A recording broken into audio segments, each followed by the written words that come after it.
Pemirsa, aksi kebrutalan geng motor kembali terjadi di Asahan. Puluhan geng motor dengan bersenjata tajam, kayu, dan batu melempari dan merusak kantor pemerintahan yang terletak di Jalan Mahoni, Kisaran.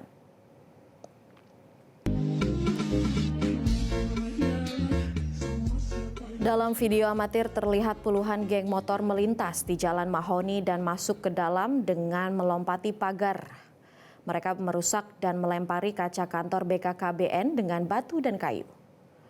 Peristiwa yang terjadi pada Sabtu dini hari tersebut membuat penjaga kantor tidak bisa berbuat apa-apa karena banyaknya geng motor yang membawa senjata tajam, kayu, dan batu.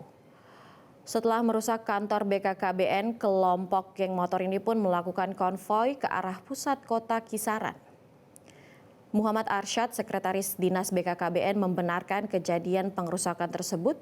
Kini pihaknya menunggu arahan dari pimpinan untuk tindakan selanjutnya. Kebrutalan kelompok geng motor ini sering terjadi di Asahan. Hal ini diduga karena kurangnya ketegasan pihak kepolisian Asahan dalam menangani kenakalan remaja ini. Selalunya setiap diadakan penangkapan terhadap kelompok geng motor ini, pihak Polres Asahan akan melepaskan begitu saja dengan alasan anak di bawah umur, tanpa ada sanksi pidana maupun sanksi sosial, sehingga aksi kelompok geng motor menjamur di Asahan. Malam Sabtu ataupun Sabtu dini hari sekitar jam 2 terjadilah perusakan ataupun mungkin pelemparan kantor yang mungkin didikasi entah siapa yang melakukan pelaporan ini, kita nggak tahu, bukan menuduh entah siapa pihak mana, yang jelas kami tidak tahu kepastian.